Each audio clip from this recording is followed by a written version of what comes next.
I flew them all to Hawaii. They booked me in a motel an hour away. Just because you paid doesn't mean we want you around, my brother joked. I didn't argue, just smiled and left something in the hotel safe. When they found it, they started screaming. It was supposed to be the trip that changed everything. For the first time in years, I'd planned a real family vacation. Not a rushed long weekend at my apartment. Not a chaotic Thanksgiving where everyone yelled about politics. A real slow, golden sunset memory-making kind of trip. I spent 11 months planning it. No exaggeration. I created folders. I made spreadsheets. I researched group rates and credit card points.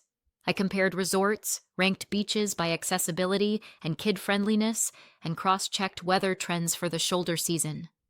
I even paid a travel agent a small consultation fee to make sure I wasn't getting scammed because I wanted this to be perfect, and not just for me, for them, for my mom, Jill, who hadn't had a real vacation in over a decade, for Rick, my stepdad, who worked overtime shifts at the auto shop and talked about Hawaii like it was some mythical place he'd never see, for Brandon, my younger brother, and his wife Haley, who always seemed stressed and exhausted but still showed up for Christmas even when money was tight, and for Erin, my cousin, and her little boy Liam.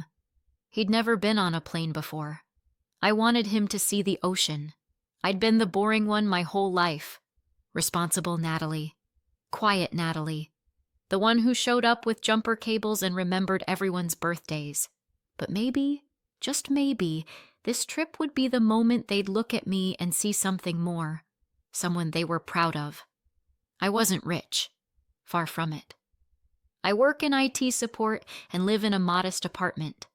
I budgeted for this trip the way some people plan for a wedding. Canceled other plans, said no to upgrades at the dentist, skipped birthdays, declined dates. I'd been working toward this single week in Hawaii like it was the finish line to a race no one else knew I was running. So when we landed and walked out into the humid plumeria-scented air, my heart was full. I even took a deep breath and thought, this is it. We got our lees. We took the awkward group photo. I tipped the shuttle driver in advance to help with the bags. Everyone was smiling. Even Brandon seemed relaxed for once, making Liam laugh with bad pirate impressions. When we pulled up to the resort, it looked exactly like the pictures. Maybe better. White columns, green palms swaying, that kind of soft golden light that makes everything look like a travel ad. I stepped up to the check-in desk, excited to surprise everyone with how well I'd planned it. The rooms were ocean-facing. I'd arranged welcome baskets with local snacks and reef-safe sunscreen. I had even pre-booked a beach dinner for the third night. The receptionist smiled politely. Name? Natalie Fielding. I booked the Fielding family group.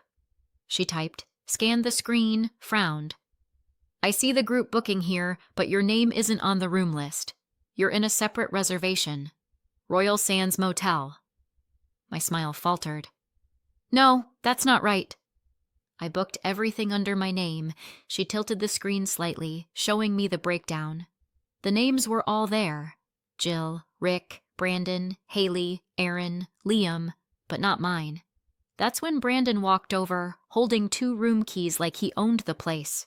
Oh yeah, he said, casual. We moved your spot to a quieter place up the road. Figured you'd want your space, I laughed, unsure if it was a joke.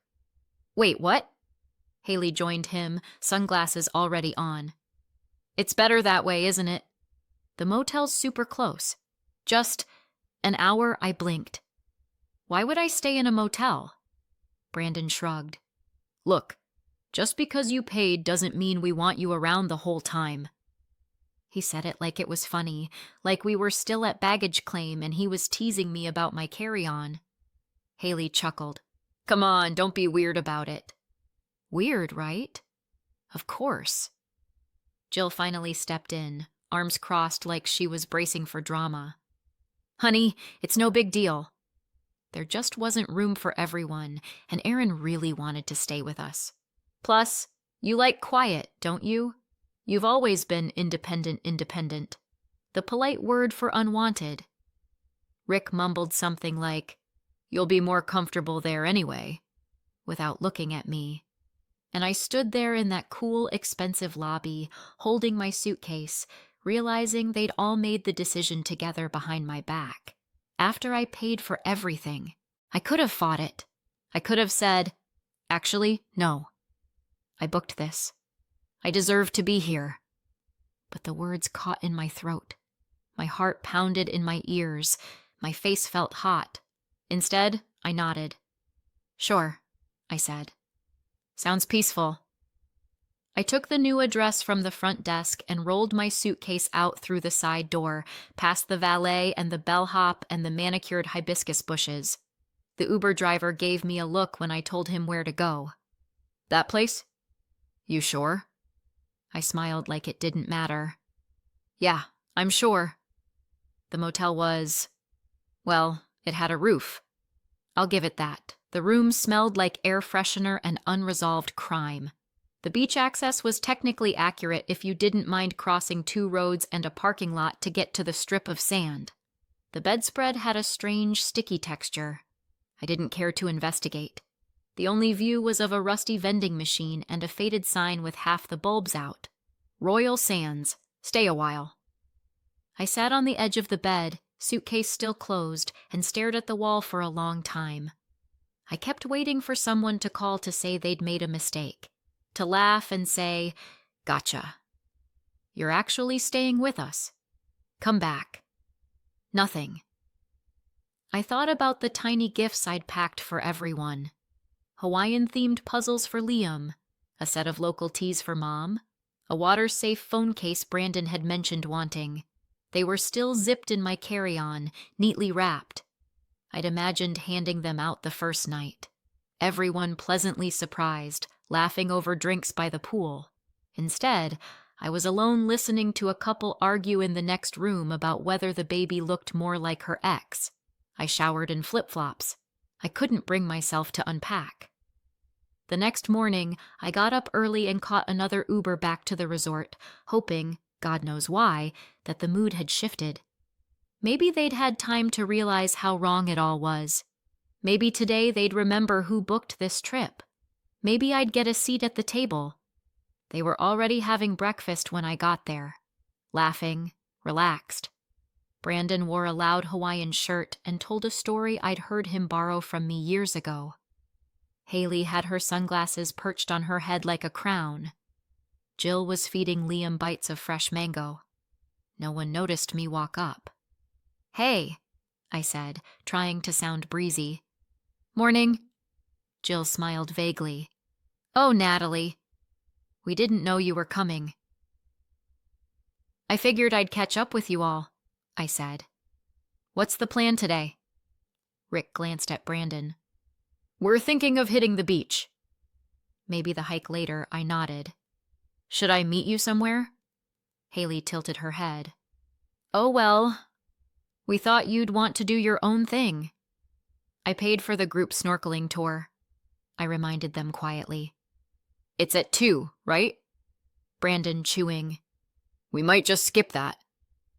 "Aaron wants to take Liam to the aquarium instead." I opened my mouth to say something. But what? That I'd spent hours booking things tailored to them? That I knew Rick hated boats but agreed to go because Jill was excited? That I had laminated itineraries printed for everyone, still tucked in my backpack like an idiot? Instead, I said, "Cool. Whatever works." There was no room at the table. Haley gestured toward the pool bar. "They've got great coffee if you want to grab something." I nodded again, then walked away before anyone could say another word. Not that they would have. They were already peeling off toward the beach, towels over shoulders, sunglasses on, like I didn't exist. But instead of heading toward the pool bar or the shuttle stop, I took a quiet left into the resort lobby. The air conditioning hit me like a wall, almost too cold after the heat outside. But it helped. It cleared my head. I stepped up to the reception desk. The same woman from check-in was there. She looked surprised to see me again. Can I leave something in the hotel safe? I asked. Of course. Would you like to set up a pickup code? No, I said. Just label it for the Fielding family. If I don't show up to breakfast tomorrow, please give it to them. She paused but didn't ask questions, just handed me a security envelope and logged the request. I sealed it, handed it over, and thanked her politely. Outside, I paused near a palm tree and watched my family from a distance. Brandon tried to teach Liam a handstand in the sand. Jill posed for a photo with Rick. Haley sipped from a coconut like a movie extra. They didn't even glance in my direction, but I wasn't waiting for their attention anymore. They had no idea what I'd already done. No idea that back at the motel after their little joke, I'd logged into every booking account and started quietly undoing everything. The inter-island flights, the excursions, the hotel extensions, the catamaran tour Brandon wouldn't shut up about. All of it. Gone. And now, tucked inside the hotel safe was something that would make sure they finally understood exactly what they'd thrown away. I didn't know what would hit harder, the cancellations or the words I left with them, but I could already picture the moment they opened it. The silence, the dawning confusion, and then the screaming. Let them enjoy their sunrise. It was the last free thing they'd get from me. It wasn't just about Hawaii. That's the thing people don't get when they hear stories like this. It never starts with a vacation or a hotel room. It starts years earlier, in the quiet moments where you realize you're not the favorite, not the funny one, not the golden child, just the one who's useful. I was 8 the first time I felt it. Brandon accidentally knocked over my Lego tower, a really complicated one I'd spent a week building. He laughed, said it was stupid, and walked away. When I told Mom, she barely looked up from the dishes. Don't be dramatic, Natalie. He's younger than you. Just build another one. That was the template. Brandon breaks it. I rebuild it. He forgets something. I remember it. He spends too much. I quietly pay the bill. And every time I asked for even the smallest acknowledgement, I got a pat on the shoulder and a reminder to be the bigger person. So, I became the bigger person. When Dad left, I stepped up. I helped Rick move in when Mom remarried. I made flashcards with Brandon for his algebra final. I let him borrow my car. I covered the Uber bill that night he got blackout drunk and lost his wallet. I didn't complain, not once, because I honestly believed that's what family did. And I think, in some small way, I thought if I kept doing the right thing, they'd eventually see me. Like really see me. Not just the helpful daughter, not just the polite one who remembered birthdays and sent thank you cards, but someone they were proud of. But every time I brought up something I wanted, moving out of state, traveling, maybe switching careers, it was always the same look from Mom. Worry and confusion, like I'd just told her I wanted to become a magician. But who would help with Brandon if something came up? What about your sister-in-law's doctor's appointment? You promised to drive her. You're the stable one. You're not like Brandon. He's sensitive. That was the word they used to excuse everything. When he yelled at me for forgetting to pack his charger for a weekend trip, sensitive. When he ghosted Haley for 2 weeks early in their relationship, and I had to lie to her face about why he wasn't texting back, sensitive. When he crashed his car after leaving a bar and called me instead of the police, sensitive. But me? I was solid. A rock. Natalie always handles things. The truth is, I didn't mind helping. Not at first. I like being dependable. I like being the person people trust. But it started to chip away at me when I realized it wasn't love holding that structure together. It was expectation, obligation, guilt. Like when I paid for Erin's moving truck after her ex left and she cried, saying I was the only one who'd been there for her, then didn't invite me to her son's birthday because there weren't enough chairs. Or when Mom called me in the middle of a work meeting because she needed help disputing a medical bill, then forgot to call back for my birthday a week later. Or when Brandon said he was proud of me for once, the day I got promoted, and in the same breath asked if I could lend him rent money. The Hawaii trip wasn't just about giving them something nice. It was a test, a question I wasn't brave enough to ask out loud. If I gave them everything, would they finally treat me like I mattered? And now, I had my answer. When I got back to the motel after breakfast that second day, I sat on the end of the bed and stared at the receipt for the Royal Sands Motel. I had paid for that too. Of course I had. It wasn't part of the original plan, but I picked up the cost when I was redirected there. Why wouldn't I? That's what I do. I stared at the $186.72 and felt the kind of quiet fury that doesn't show on your face. It just settles deep into your bones. That's when I opened my laptop, logged in, pulled up the travel itinerary I knew better than my own work calendar.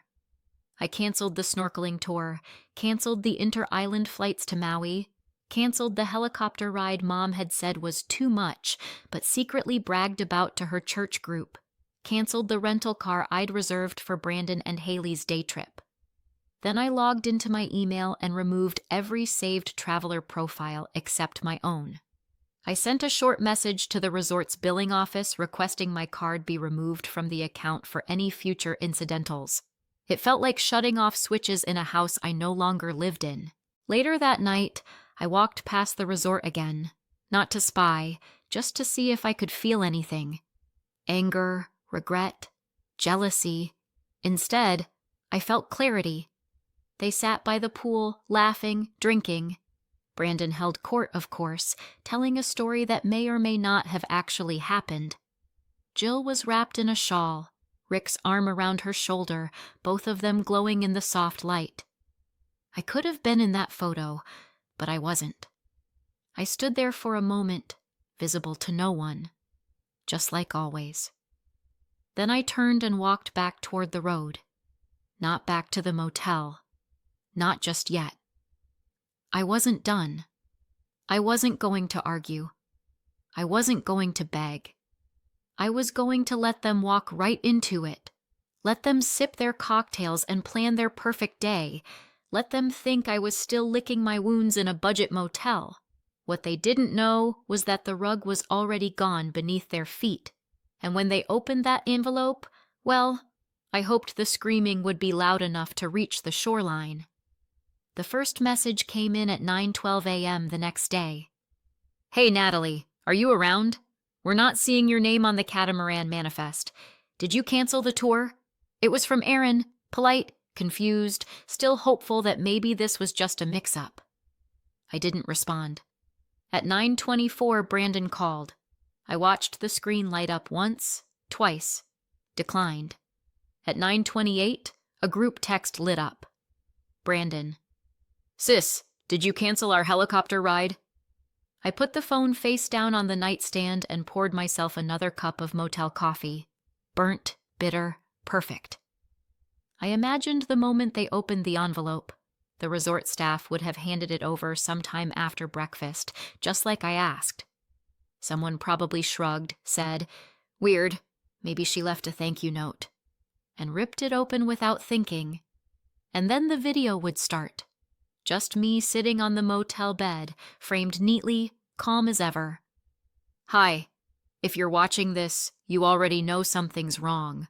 The rest of your trip has been canceled. Flights, excursions, hotel extensions, gone. Charges removed. Plans erased. Before you ask why, let me save you the time. You booked me in a motel an hour away because you didn't want me around. You made jokes about how I paid but wasn't part of the family. You thought I'd stay quiet like I always do, but not this time. Enjoy the rest of your stay on your own dime. Don't worry, I left the sunrise. It's the only thing here that's free, cut to black. No yelling, no accusations, just a polite nuclear bomb." By 10:01 a.m., my phone had 14 missed calls, 3 voicemails, and 1 absolutely unhinged wall of texts from Brandon. "Natalie, this isn't funny. Natalie, you're being a psycho. Natalie, grow up. You embarrassed Mom. You ruined the whole trip for everyone. What the hell is wrong with you? What's wrong with me? Let's see. 10 years of unpaid emotional labor, 5 years of financial handouts, and one Hawaii trip where I was dumped in a roadside motel like luggage they didn't want to bring inside. Yeah, I guess I snapped. By 10:34, Jill called. I didn't answer, but I played the voicemail later. Her voice trembled. Natalie, sweetheart, I don't know what happened. I thought you were happy to have your own space. We didn't mean to make you feel left out. Can we please talk? You're scaring me. I almost laughed at that part. Scaring her. I'd been ghosted, gaslit, and guilt-tripped by these people my entire life. But now she was scared because I'd finally stopped smiling through it. Rick texted shortly after. Come on, let's be reasonable. You didn't have to go nuclear.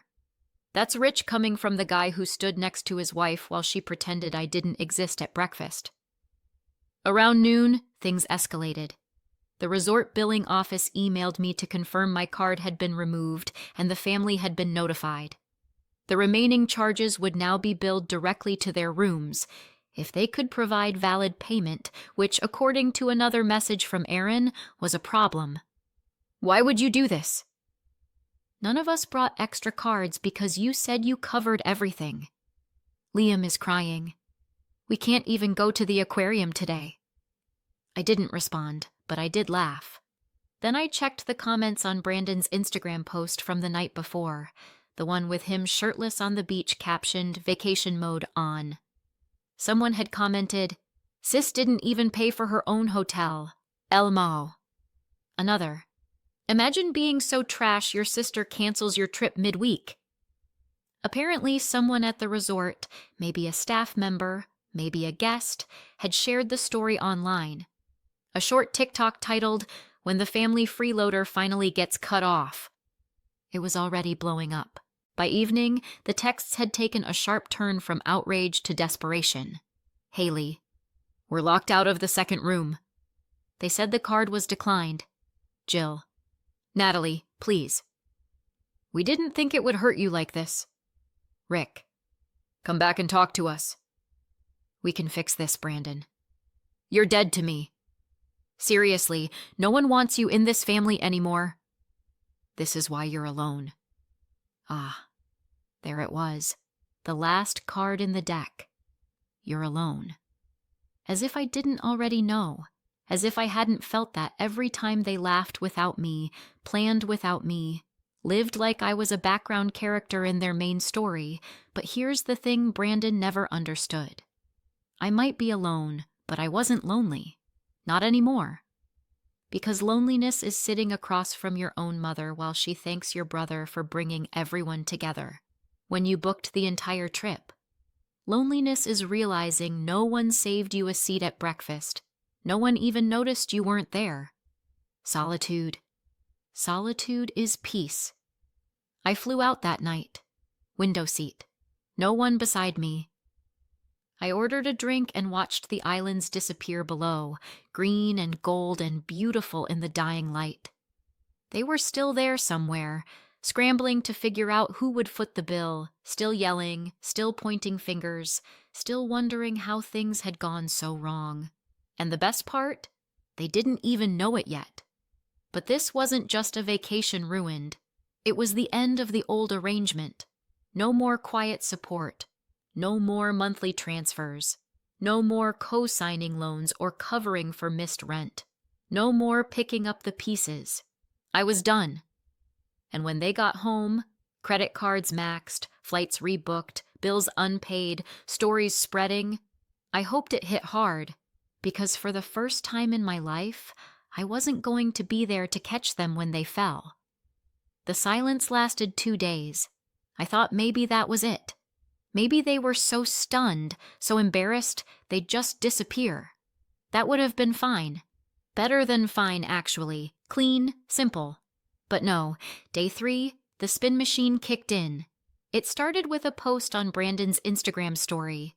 Some people wait their whole lives to ruin one vacation. Hope it was worth it, yeah, sis. Then a cryptic Facebook update from Jill.